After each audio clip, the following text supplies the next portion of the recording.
Wherever you go, whatever you do, throw a little at it. Omax, Vest and Briefs. சேலத்தில் 22 ஆண்டு போராட்டத்திற்கு பின் விவசாயம் பயிரிட்டு வரும் அத்திப்பட்டி சூரியூர் மக்கள் இன்று ஆடிப்பண்டிகை முதல் நாளில் முன்னோரை வழிபட்ட நிலையில் வழிபாட்டிற்கு மறுப்பு தெரிவித்து போலீசார் 100க்கும் மேற்பட்ட பொதுமக்களை கைது செய்துள்ளனர். கூடுதல் தகவல்களை செய்தியாளர் கண்ணன் வழங்க கேட்கலாம். கண்ணன், போலீசார் எந்த காரணத்திற்காக அவரை கைது செய்துள்ளார்கள்? முழு விவரங்களையும் பதிவு பண்ணுங்க. வணக்கம் நிவேதா. சேலம் மாவட்டம் பனந்தமரத்துப்பட்டி அடுத்துள்ள புறாநத்தம் பகுதியில் அமைந்துள்ள அத்திப்பட்டி மற்றும் சூரியூர் நில விவகாரத்தில் அந்த பகுதி மக்கள் 22 ஆண்டுகளாக தங்களுக்கு நிலங்களை வழங்க வேண்டும் என போராட்டத்தில் ஈடுபட்டு வந்தனர். ஆனால் இவர்களின் போராட்டத்தை யாரும் கண்டுகொள்ளவில்லை. குறிப்பாக அரசியல் கட்சியினர் ஓட்டுக்காக மட்டுமே தங்களை அணுகுகின்றனர் என கூறி அவர்கள் கடந்த ஜூன் 23ஆம் தேதி முதல் நூற்றுக்கணக்கான பொதுமக்கள் திடீரென நிலத்தில் புகுந்து அந்த பணிகளை, அதாவது தங்களுக்கு ஒதுக்கீடு செய்யப்பட்ட இடத்தினுடைய மராமத்து பணிகளை மேற்கொண்டனர். இந்நிலையில் அந்த பகுதியில் பொதுமக்கள் தொடர்ந்து போராட்டத்திலும் ஈடுபட்டு வந்தனர். தங்களுக்கு நிலத்தை தங்களுக்கு முறையாக ஒதுக்கி கொடுக்க வேண்டும் என தெரிவித்து வந்தனர். மாவட்ட நிர்வாகமும் மாநகராட்சி நிர்வாகமும் அதனை கண்டுகொள்ளவில்லை. இதன் காரணமாக மரக்கடத்தல் உட்பட பல்வேறு இதில் அவர்கள் புகார் அளித்தும் நடவடிக்கை எடுக்கவில்லை.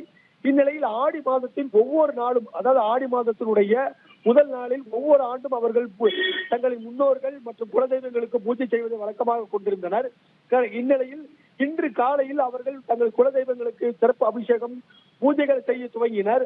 அப்போது அவர்களை உள்ளே போக விடாமல் போலீசார் தடுத்து நிறுத்தினர். ஆனால் போலீசாரை மீறியும் அவர்கள் உள்ளே சென்று தங்கள் வழிபாட்டு சில முறைகளை மேற்கொண்டு வந்தனர். குறிப்பாக தங்களின் குலதெய்வங்களுக்கு 2 கிடாய்களை வெட்டிய நிலையில் போலீசார் அங்கு உடனடியாக அவர்களை அப்புறப்படுத்த துவங்கினர். அதாவது அவர்கள் வைத்திருந்த பூஜை பொருட்களை அனைத்தையும் பறிமுதல் செய்து கொண்டனர். சர்க்கரை பொங்கல் மற்றும் அனைத்தையும் பறிமுதல் செய்தனர். மேலும் இந்த கிடாய்களையும் அவர்கள் தூக்கி செல்ல முயற்சித்தனர். இதனால் பொதுமக்களுக்கும் அவர்களுக்கும் கடுமையான வாக்குவாதம் மற்றும் கைகலப்பும் ஏற்பட்டது. இதில் போராட்டத்தில் ஈடுபட்ட 67 பேரை உடனடியாக போலீசார் குண்டுகட்டாக தூக்கி போலீஸ் வண்டியில் ஏற்றிச் சென்றனர். அவர்கள் தற்போது அதாவது பனமரத்துப்பட்டி அருகே உள்ள உண்டிப்பூத்தூர் என்னும் இடத்தில் தனியார் திருமண மண்டபத்தில் தங்க வைக்கப்பட்டுள்ளனர். அதே நேரத்தில் அவர்கள் வெட்டிய கிடாக்களை போலீசார் எடுத்து வந்தனர். பின்னர் அது பிரச்சனையாகிவிடும் என்பதற்காக கருதி அங்குள்ள இளைஞர்கள் 4 பேரிடம் இந்த கிடாக்களை மட்டும் எடுத்து செல்லும்படி தெரிவித்தனர். மேலும் பூஜை பொருட்களையும் வழங்கியுள்ளனர். மேலும் இந்த விவகாரத்தில் கடந்த 20 நாட்களுக்கு மேலாக அந்த மக்கள் அந்த நிலத்தை உரிமை கொண்டாடி அதில் உள்ள ஆக்கிரமிப்புகளை புறம் அகற்றி வரும் நிலையில் மௌனம் காத்து வந்த மாநகராட்சி நிர்வாகம் சரி, மாவட்ட நிர்வாகம் சரி, போலீசாரும் சரி, இன்று ஆடி 1ஆம் தேதி நடந்த பூஜையை மட்டும் தடை செய்வது ஏன், கிடாய் வெட்டுகளுக்கும் குலதெய்வத்தை வழிபட மட்டும் தடை செய்வது ஏன் என பொதுமக்கள் மட்டுமின்றி பல்வேறு சமூக அமைப்புகள், இந்து அமைப்புகள் இந்த மக்கள் மீது நடத்தப்பட்ட கைது நடவடிக்கை மற்றும் கிடாய்களை தூக்கி சென்றுதல் மற்றும் பூஜை பொருட்களை பறிமுதல் செய்ததற்காக கடுமையான எதிர்ப்பை தெரிவித்து வருகின்றனர். இந்த சம்பவம் அந்த பகுதியில் பரபரப்பை ஏற்படுத்தியுள்ளது.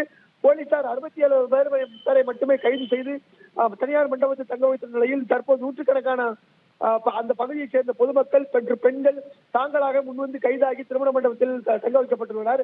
இது அவர் அனைவரும் மீதும் வழக்கு பதிவு செய்யப்படும் என போலீசார் எச்சரிக்கை செய்த போதிலும் போலீசாரின் எச்சரிக்கையை மீறி அந்த பகுதி மக்கள் தொடர்ந்து அங்கு மண்டபத்தில் உண்ணாவிரத போராட்டத்தில் ஈடுபடுவதாகவும் தொடர்ந்து சாப்பிட மாட்டோம் என மறுத்து வருகின்றனர்.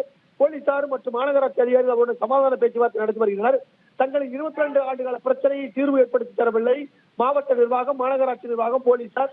ஆனால் தற்போது 20 நாட்களாக நாங்கள் எங்களுடைய இடத்தை விவசாயம் செய்ய தயார் செய்து வரும் நிலையில் இன்று ஆடி மாதம் 1ஆம் தேதி பூஜை நடத்த மட்டும் ஏன் தடை செய்கிறார்கள், பூஜை பொருட்களை ஏன் எடுத்துச் சென்றனர் என்று சரமாரியாக கேள்வி எழுப்பி வருகின்றனர்.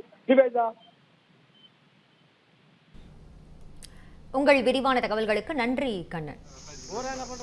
தமிழ் ஜனம் சேனலை சப்ஸ்கிரைப் பண்ணாம பார்த்துட்டு இருந்தீங்கன்னா மறக்காம சப்ஸ்கிரைப் பண்ணிடுங்க.